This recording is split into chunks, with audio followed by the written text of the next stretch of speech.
woke to a nightmare vision. A crucifix of human bones towered before me atop an altar of vertebrae skulls. Muted light filtered down through grimy stained glass, illuminating the grim spectacle of the rest of the grotesque chapel. Somehow, I doubted this was Anthrocon. It was going to be one of those days.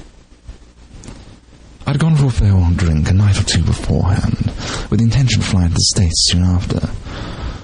Stumbling out of this chamber of horrors, I was greeted with a pleasant view of a little town, and not the grim, nightmarish world I had anticipated.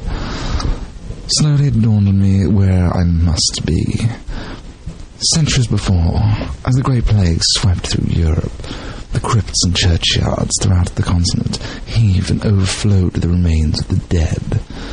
So, in the worst affected parts, to ensure their brethren were interred on consecrated ground, many began to adorn the churches with the bones of the fallen. A small plaque on the entrance offers the parishioners a yet further sobering message, as if one were needed. The Latin verse, "We were once like you."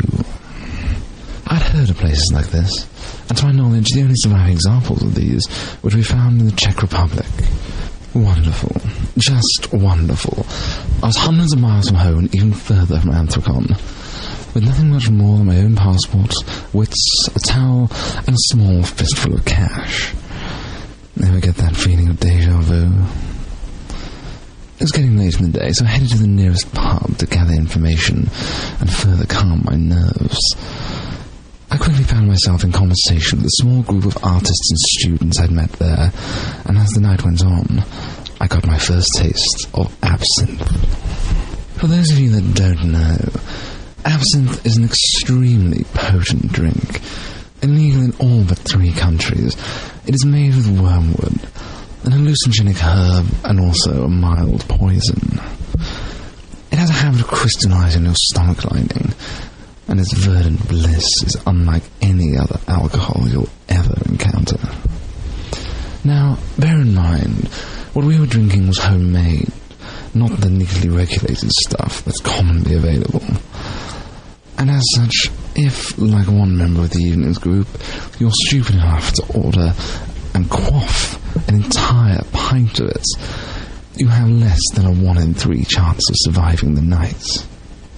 It is this diabolically marvellous drink that I hold personally responsible for my heading off in almost totally the wrong direction.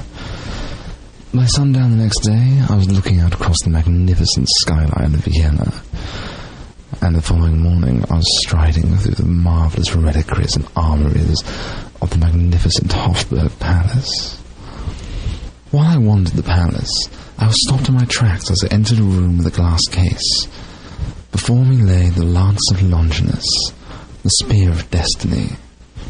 Although the myths surrounding this object are highly debatable, the spear has passed from the hands of one powerful leader to another for centuries. A young Adolf Hitler had once stood in this very room and looked upon the same artifact that now lay before me. It was perhaps the weight of ages in that room, or maybe just the absinthe that forced me to consider exactly what I was doing. I had no real need to get home with any urgency. I hated my job and had no one but my dogs back in England who couldn't do without me for a while. A fair wind was calling from the south. I'd come a long way already and was eager to see what new excitement, adventure, and danger the world had to offer me. Ah, Venice. From the moment I stepped off the train, I fell in love with the city. There's no other place quite like it, with its bustling promenades lined with stalls, through its endless labyrinth of dark alleys with their quiet, hidden plazas. Save for the crumbling plaster and faded paint, the city had barely changed since the Renaissance. Its palaces and hundreds of beautiful churches are as magnificent today as they ever were, though none of them can quite match the Basilica di San Marco. With its gilded Byzantine domes, its exterior remains beautifully adorned and brightly painted with frescoes and majestic statues, as all the great cathedrals of Europe used to be. On my first night in Venice, a great storm swept in from the sea. Once it had passed over the southern island, I sat on the broad promenade and enjoyed the warmth of the southern breeze and the scent of jasmine flowers it carried, as I watched the storm stab at the rest of the city across the lagoon with azure and crimson fingers of lightning. If I am ever to make a home outside of England, it would most definitely be in Venice. I spent several weeks travelling between Venice and Milan, earning myself places to stay and food each night by acting as a guide to fellow English-speaking travellers. All the historical knowledge I'd acquired over the years was finally paying off. But it was also nice to be in the company of others with whom communication wasn't a constant struggle. Being alone for weeks on end in places you cannot understand anyone or read anything gives you a wonderful sense of introspection. To a certain extent, it can be quite scary. I hungrily took in all the wonders Tuscany had to offer. Da Vinci's Last Supper in Milan, the pink marbles of Verona, the quaint little rural villages along the way. And words cannot do justice to the vast, vaulted expanse of Milan Cathedral.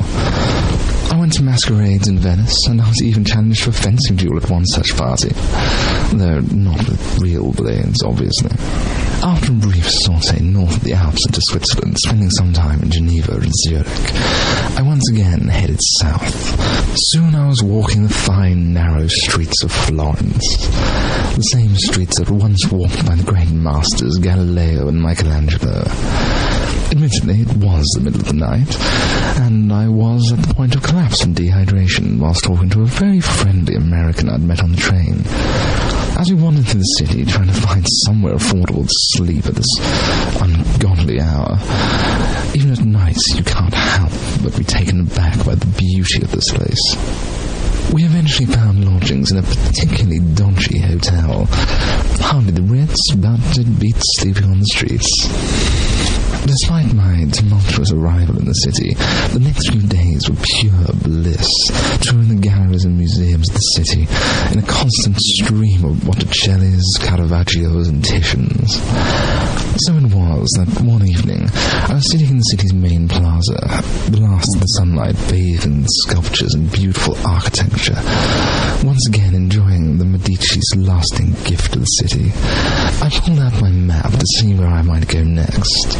Florence was wonderful, but the road was calling, as they say, and I had my sights set on Rome.